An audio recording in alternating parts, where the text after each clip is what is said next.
आजचा पुढचा टॉपिक आपण पाहणार आहोत विभक्ती व कारकार्थ. बघा, हा टॉपिक परीक्षेसाठी फार महत्त्वाचा आहे. यावर प्रश्न आपल्याला आलेले आहेत. तर हे समजून घ्या, विभक्ती आणि कारकार्थ म्हणजे काय. बघा, या ठिकाणी विभक्ती म्हणजे बघा नामे किंवा सर्वनामे यांचे वाक्यातील क्रियापदाशी, नामे आणि सर्वनामे यांचे वाक्यातील क्रियापदाशी किंवा इतर शब्दाशी येणारे संबंध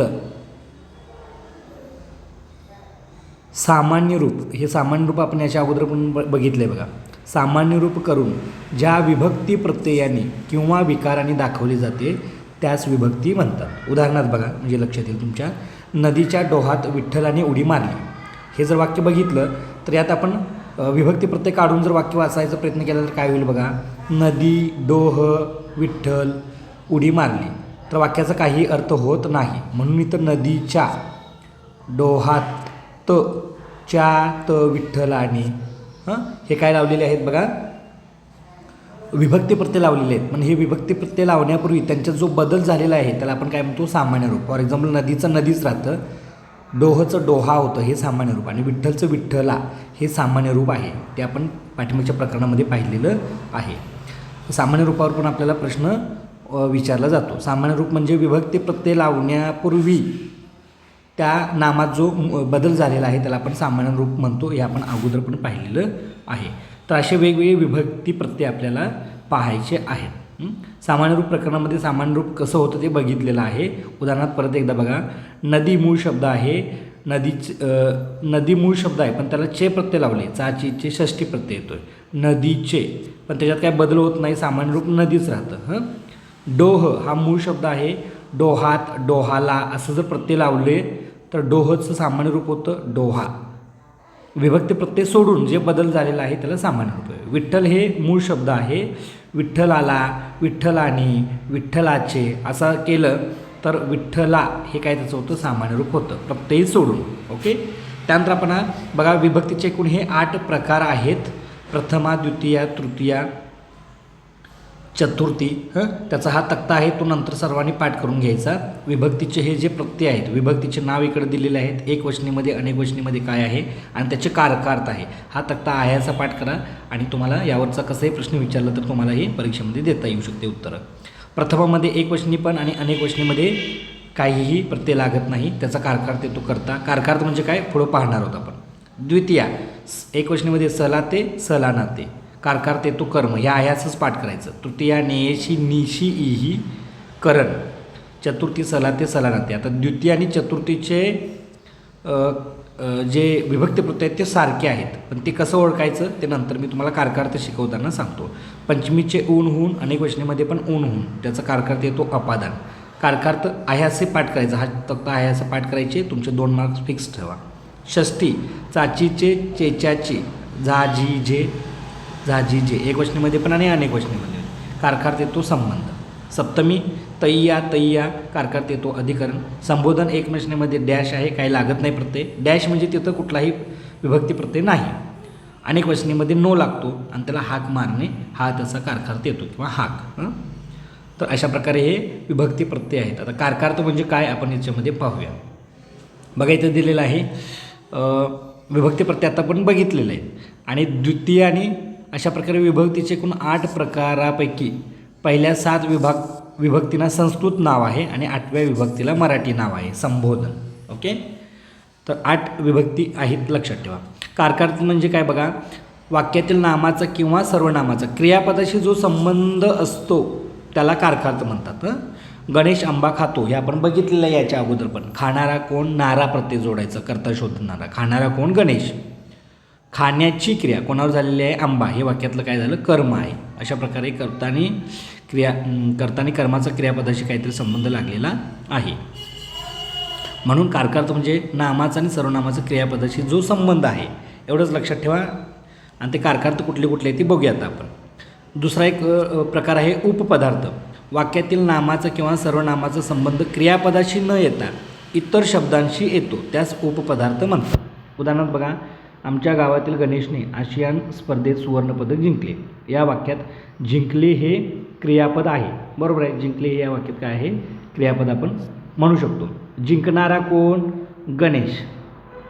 जिंकणारा, नारा प्रत्यय झालं तर तो गणेश येतो, तो करता येणार आहे. जिंकण्याची क्रिया कोणावर झालेली आहे? सुवर्ण पदकावर, म्हणजे ते काय झालं? कर्म. गणेश कर्ता झाला, सुवर्ण पदक हे कर्म झालं. यांचा संबंध क्रियापदाशी आहे, म्हणजे हे कारकार्थ आहेत, कर्ता आणि कर्म. ओके. पण आमच्या गावातील या शब्दाचा संबंध गणेशसोबत आणि आशियान स्पर्धेचा संबंध सुवर्ण पदकाशी आहे, म्हणजे क्रियापदाशी संबंध येत नाही, म्हणून त्याला म्हणूया आपण उपपदार्थ. क्रियापदाशी संबंध येत नाही म्हणून त्यांना उपपदार्थ. यावर काही प्रश्न विचारलेले नाही, पण माहिती असू दे. ओके. तर अशा प्रकारे आपण कारकार्थ तर कुठले कुठले आहेत आणि ते कसे असतात ते पाहूया. कर्ता कारकार्थ पहिला बघितला. क्रियापदाने दर्शवलेली क्रिया करणारा कोण? तर तो असतो वाक्यातला कर्ता. गणेशनं आंबा खाला, खाणारा कोण? गणेश, मग तो वाक्यातला कर्ता. प्रत्यय जोडला काही तर बघा, कुठलाही प्रत्यय नाही, म्हणून डॅश डॅश म्हणलं आपण. एकवचनाने अनेक वचनामध्ये प्रथमा विभक्तीत प्रत्यय लागत नाही. खाण्याची क्रिया कोणावर झालेली आहे? आंब्यावरती. कर्म झालं, म्हणजे कर्ता. प्रथमाचा कर्ता काय असतो लक्षात? प्रथमाचा कारकार्थ येतो कर्ता. ओके. द्वितीयाचा, कर्त्याने केलेली क्रिया कोणावर घडते? कर्मावर घडते. कर्म म्हणतो. गणेशने पत्र लिहिले, लिहिणारा कोण? गणेश, कर्ता. लिहिण्याची क्रिया कोणावर झाली? पत्रावर झालेली आहे, म्हणून पत्र हे वाक्यातलं काय झालं? कर्म झालं, लक्षात ठेवा. पोलिसांनी चोराला पकडले, पकडण्याची क्रिया पकडणारा कोण? पोलीस, कर्ता. पकडण्याची क्रिया चोरावर झाली, तर चोर हे वाक्यातलं काय झालं? कर्म झालं, आणि याला ला प्रत्यय लावलेला आहे बघा. कर्म हा द्वितीय विभक्तीचा कारकार्थ आहे. नेक्स्ट बघा इथं करण.